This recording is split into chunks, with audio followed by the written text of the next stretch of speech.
أعوذ بالله من الشيطان الرجيم. بسم الله الرحمن الرحيم. فلما جاء آل لوط المرسلون، پس هر کله چراغ للو آل د لوط علیہ السلام تا، خاندان د لوط علیہ السلام تا اگر آلیگلے شوی پرشتے.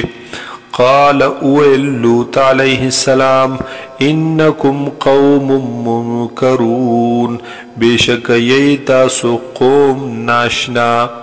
قالو اویل دوی بل جئناک بما، بلکہ منگ راغلیو تا پہاغ عذاب سرا کانو فیہ یمترون، چی دی دا خلق پہاغی کی چی شک کوی. وَأَتَيْنَاكَ بِالْحَقِّ، او منگ راوڑے دے تا اے لوط علیہ السلام حق لرا. وَإِنَّا لَصَادِقُونَ، او بیشکا یو منگا خام خارشتنی. فَأَسْرِ بِأَهْلِكَ بِقِطْعٍ مِّنَ اللَّيْلِ، پس بوزا اہل عیال خپل مومنان، بِقِطْعٍ مِّنَ اللَّيْلِ پس حصد شپیگی. واتبع ادبارهم، او روان شپ دوی پسید دوی نورستو. ولا يلتفت منكم احد، او ندی گوری حس یو کستاسو نشاتا. وامزو، او زیتاسو حیث تؤمرون، هاغ زیت چی حکم کولیکی گی تاسو تا. وقضینا الیہ ذالک الامر، او مقرر کڑیو منگدتا دی لوط علیہ السلام تا وقت دی کار. ان دابر هؤلاء مقطوع مصبحین، چی بیشکا جرڑی بنیادون دی خلقو مقطوع کٹکولے کی گی باب مصبحین پحال کون د دوی کی چی دوی وی سبا کون کی پا وقت سبا کی. وجاء اہل المدینت، او راغلل اغا اہل دغ خار دغ کلیوال دغ خاریان. یستبشرون، چی خوشالی دل دوی. قال اویل لوط علیہ السلام ان هؤلاء ضیفی، بیشک دا خلق دی میلمان زما. فلا تفضحون، نو پس مرسوا کوئی مالرا. واتقوا اللہ، ویرگی دا اللہ نا. ولا تخزون، او مخف کوئی مالرا.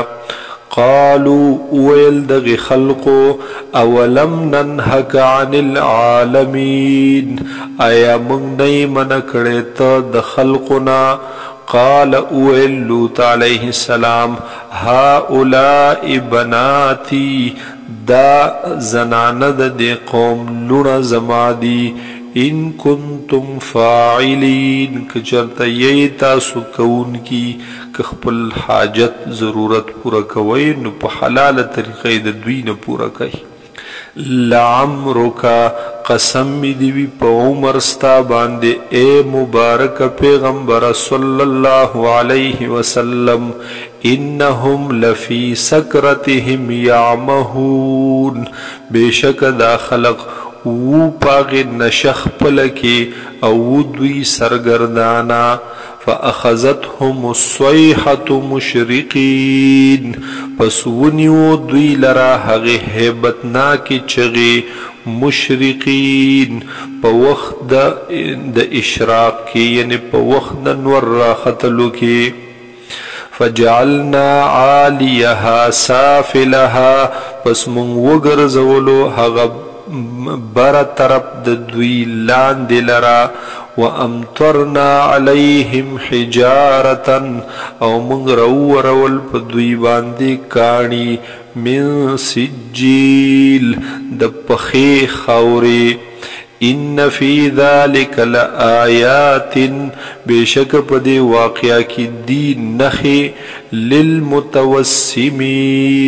دپار د فکر کون کو وانها او بیشک دا علاقه چی دا کلی چی دی لبسبیل مقیم پرات دی دا پا اغلار پخیبان دی ان فی ذلک لآیتا للمؤمنین بیشک پدی واقع کی لوین خدا دا پارد مومنانو وَإِن كَانَ أَصْحَابُ الْأَيْكَةِ او بیشکو خاوندان د هغه بن او د زنگل لظالمین خامخا ظلم کون کی فانتقمنا منهم پس من انتقام واغستلو د دوینا یعنی سزا مورکل دویلا وَإِنَّهُمَا لَبِإِمَامٍ مُبِينٍ او بیشکو دا دوار علاقی پا اغی لویا واضح لار باندے